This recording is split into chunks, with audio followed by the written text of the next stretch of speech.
The young man came to the lake in the late afternoon, worn by ambition and overwhelmed by time. His name was Julian, 29, driven, sharp-eyed, but frayed at the edges. His schedule was full, his inbox overflowing, his mind never still. And yet, with all the effort he poured into his life, the results felt like grains of sand slipping through his fingers. He wasn't lost in the traditional sense. He knew where he lived, where he worked, what he was supposed to be doing.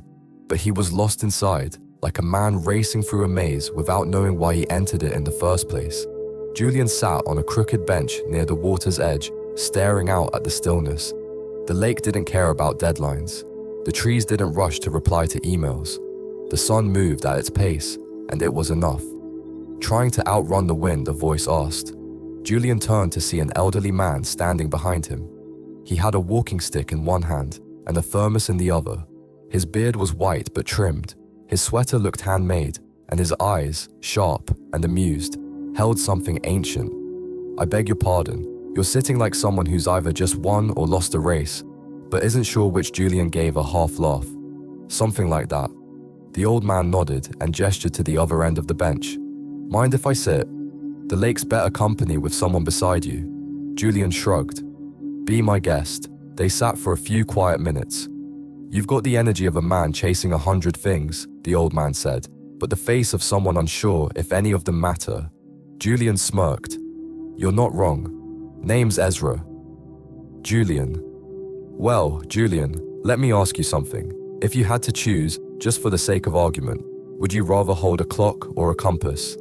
Julian blinked. What? A clock or a compass? Pick one, I don't know. A clock, I guess, so I can keep track of time. Ezra leaned back and took a sip from his thermos. That's what most people say, but let me tell you something. Clocks measure how fast you're going. Compasses tell you where he looked out at the lake. You can be right on time and completely off course. Julian kept coming back. The lake became a quiet rebellion against the noise of his normal life, an oasis where Ezra's words gave shape to thoughts Julian didn't even know he'd buried. I'm doing everything I'm supposed to, Julian said one day. I have goals. I grind. I work 12-hour days. I track my time. I optimize my routine. But I feel empty. Ezra nodded. You're climbing fast, but you're worried it might be the wrong ladder, Julian exhaled. Exactly. That's because you've confused urgency with importance, Ezra said. You're reacting to life instead of leading it. He tossed a pebble into the lake. You ever notice how the loudest things tend to be the least meaningful? They sat beneath a canopy of leaves that flickered like flame in the autumn sun. You ever heard of the 4 quadrants? Ezra asked, drawing in the dirt with his cane. He made a large square and divided it into 4 boxes. 1. Urgent and important. That's crisis mode. Things that demand your attention now. A car crash, a deadline, a crying child. Julian nodded. 2. Not urgent but important. These are the gold mines. Planning, reflecting, building relationships, exercising, long-term creation. He continued. 3. Urgent but not important. Distractions in disguise, emails, notifications, other people's panic.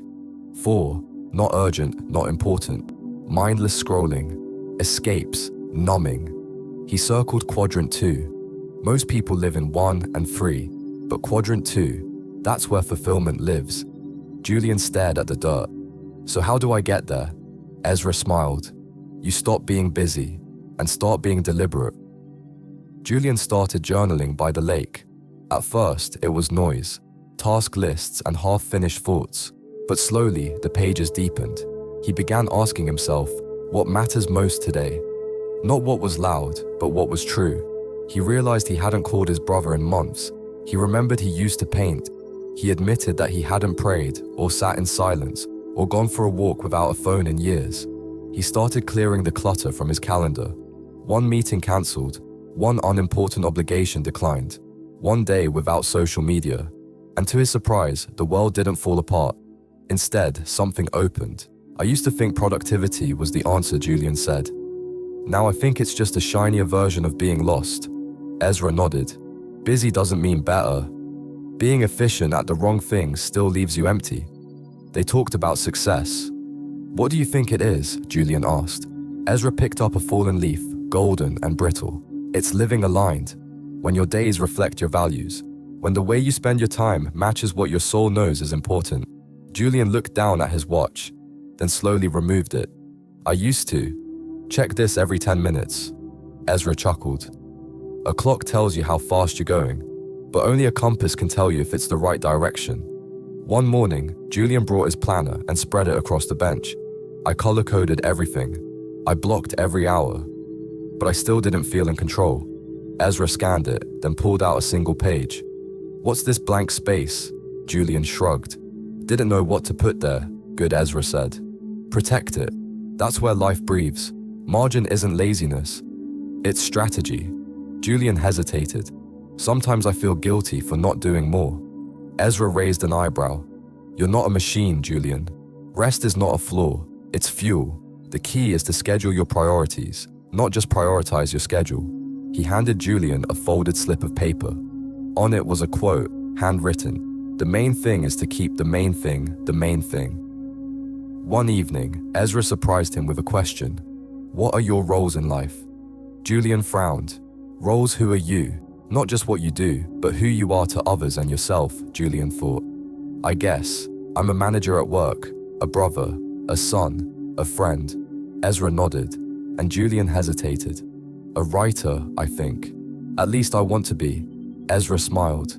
You can't lead a life of meaning unless you honor your roles. Each one has its own priorities. But if you let one dominate, the rest atrophy. He pointed toward the trees. Balance isn't doing everything equally. It's giving the right things the right attention. That week, Julian restructured his calendar. Not around tasks, but around roles. Mornings for writing, afternoons for his team, evenings for relationships, 1 hour a week just for solitude, another just for planning. He felt resistance at first, like he was stepping out of a current he'd swum in for years. But slowly, he felt something else. Strength, centeredness, peace. Then came the turning point. Julian received a call. His father had collapsed. It wasn't fatal, but it was a wake-up call. At the hospital, he realized something painful. He hadn't really been present with his father in years. Always rushing, always multitasking, always nexting. That night back at the lake, he told Ezra everything. I feel ashamed. I had the time. I just gave it to... Lesser things. Ezra didn't chastise him. He placed a hand on Julian's shoulder and said, that shame you feel, let it teach you, not torment you. He leaned in. Let every mistake you've made become your teacher, not your jailer. Julian wiped his eyes. I want to live differently. Ezra nodded. Then start now, not tomorrow. Now, first things first, the first snow came early. Ezra didn't show up at the lake one morning, or the next. On the third day, Julian found a letter tucked under a rock by the bench. Julian, when the compass is in your hands, the guide can step away. Don't worry, I'm not far, but you've outgrown the questions. You've begun to live your own answers. Remember, true north isn't something you find. It's something you follow. Live a principle-centered life. Let your time reflect your deepest values. Make every day a reflection of what matters most. Ezra. Julian sat down, compass in hand, the lake still and soft before him. He smiled. Then he stood up and walked, not quickly, not slowly, but purposefully, toward the life he was finally ready to lead.